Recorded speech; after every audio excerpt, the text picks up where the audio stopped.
absolutely beautiful Sagittarian friends, and welcome to your horoscope for June of 2022. We're Sag this month. We get a beautiful full moon in your sign. What are you ready to shed, let go of, and make your own way? Get it, go after it in the world. It's a very exciting kind of energy for you this month. Not to mention your ruling planet is in the energy of Aries. So really, let's go. I'm done thinking about it. I'm ready to go have my own experience is very much so a theme of some of the energy that is available. But within that as well, we've got some emotional meltings and sheddings and just a little bit of course correction that has to do a little bit more with delusion, shedding that, getting it out of the way so that you really can jump forward the way that you would like to.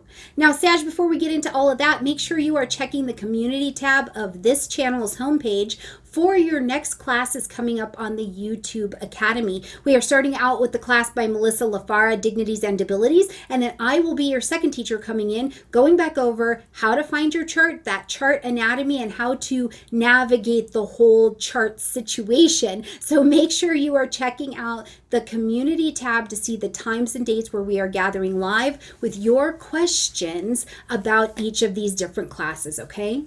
All right, Sag, let's jump in here and talk about what is going on this month. Now, right at the beginning of the month, we're coming in with Mercury coming out of retrograde on the 3rd in the energy of Taurus. Now, this is not new information. At 26 degrees of Taurus, what we're seeing is that between 26 Taurus and 4 degrees of Gemini, you've been looking at this energy. Between your 6th house and your 7th house, we've been looking at this since about April. So while your clarity or your information that you've gathered may have changed your perspective over these particular arenas, they're not new. The same situations are being stimulated. So 6th house, day-to-day routines, your health and your wellness, including your mental health and wellness, how you are of service to other people. All of these things land in that 6th house area. So in the energy of Taurus, I think practically about some of these aspects. Do you have a Taurus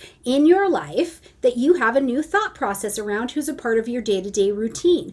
Or do you have something about your self-worth, your value, how you even make money in your day-to-day reality that is coming to your attention? Now, as we get to the 4th, we're going to see Saturn taking its retrograde at 25 degrees of Aquarius, okay?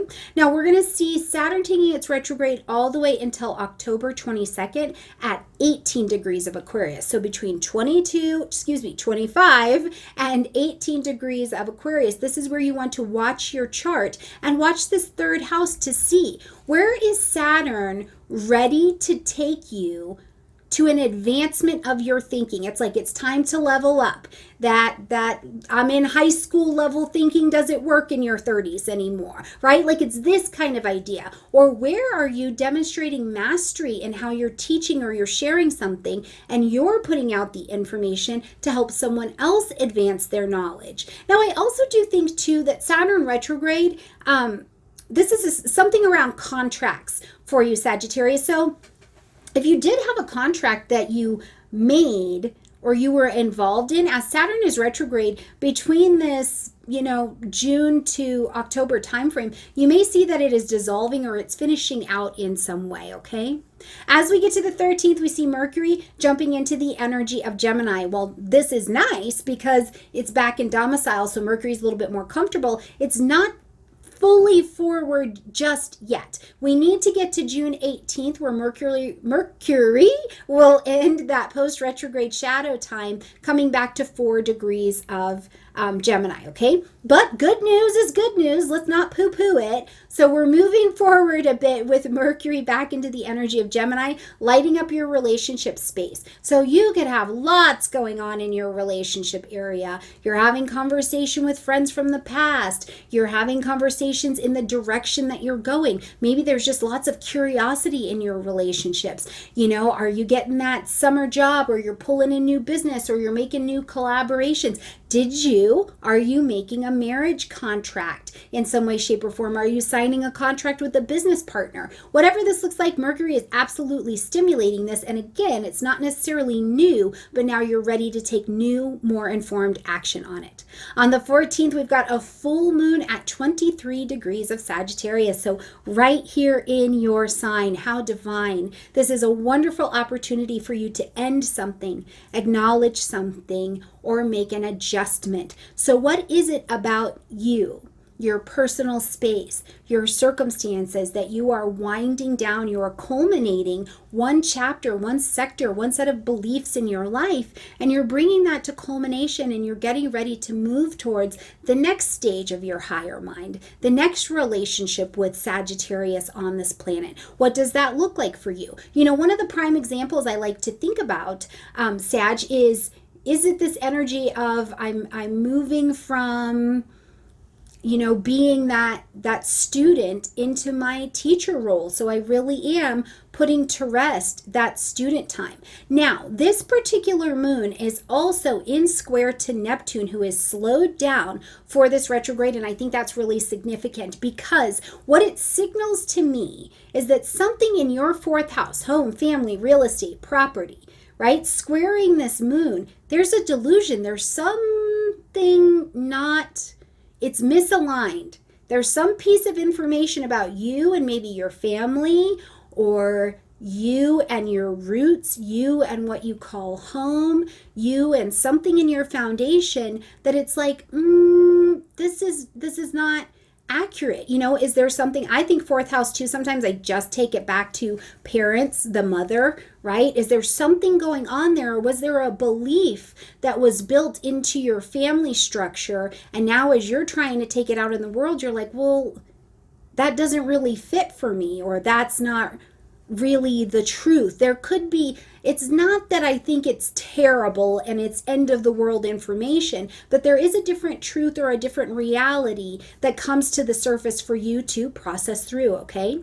On the 21st, we see the sun moving into the energy of Cancer, bringing light, heat, life, and vitality to your 8th house space. This is a deep portion of your chart, and it is lit up with motivation to move. So, you know, are you tackling something for the first time that you've maybe been afraid to do? You've been excited, but maybe a little bit afraid to do it. What is your security? What makes you feel loved, supported, and secure in your 8th house? Is there something around an inheritance, a property tax, debt? You know, do you have some fears, some traumas going on that you could benefit from chatting it out with a counselor? Now, in another way, I also think that the sun here in your 8th house is bringing an awesome opportunity for collaboration into your life. Right? Where can you create an abundance of collaboration and intimacy with other people in your life in a way that you couldn't before? So this could actually be really phenomenal for business. On the 22nd, we're going to see Venus enter into the energy of Gemini, so your 7th house. Now, first of all, Venus coming to the 7th house is Venus, okay?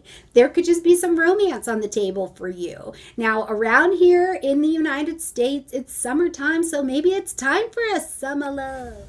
Now, even if it's not around the lens of romance for you, that's fine too. Venus still represents money, harmony, these kinds of things that can be coming into your business relationships as well. Maybe you are having these conversations and you're making decisions, you're signing contracts that will forge you into new relationships that can be quite beneficial for your learning, for your teaching, for your writing. You know, are you getting advance money to write a book? Are you creating that website finally, which can draw business to you? Whatever this is, there is some element of value that becomes magnetized into your life.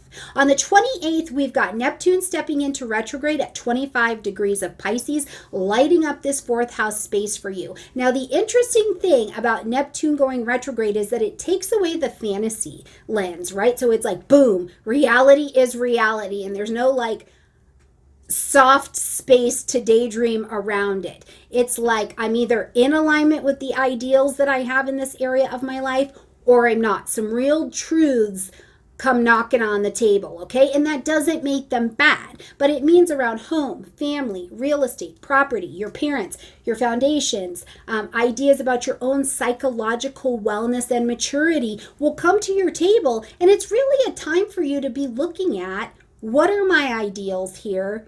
And am I, or is this area in alignment with the ideals that I have? But first and foremost, what's the reality of what's going on in this particular area of my life? The other thing I was thinking about with Neptune here is that some of you, Sag, you may feel homeless for a while. Is it like, okay, I'm kind of staying at this person's house for a while and that's fine, but really my job's going to have me transitioning over here, or I live here solidly. This is my house, but man, I sure am traveling a lot for work over this next handful of months. So you can feel a little bit homeless as well. Let me know in the comment section down below, Sag, what that Neptune turns out to manifest in your world, okay? Also on the 28th, we're going to have a new moon in the energy of Cancer at 7 degrees. So you've got your opportunity to plant your seeds of intention in this 8th house, in the deepest, most vulnerable, open, collaborative place in your chart. You've got the opportunity to plant seeds of intention to say, okay, here's how and here's where I am willing to have new ideas, new ways of being, new ways of understanding, new ways of sharing vulnerability, new ways of understanding debt or money or interdependence or codependence. I'm processing maybe for the first time fear and hurt and questions about sex, right? Whatever it is, I'm willing to plant seeds of intention to allow my security to expand here, to accept support and help in this area of my life, because it will only make me better, or to lend support in this area of my life because it only helps to make me better. So whatever that looks like for you, I think there's an awesome opportunity to plant some beautiful seeds in a really delicious, vulnerable, fertile bed of your 8th house. Now, this is also, again, really wonderful if you're thinking, I want to study some astrology. This may be really delicious for you, okay? All right, my beautiful Sagittarian friends, I hope you have a gorgeous June. I look forward to seeing what it's all come out to be for you and how you're doing as you travel throughout the month. Like this video, comment, share, subscribe. I love you, and I'll see you next month. Bye, Sag.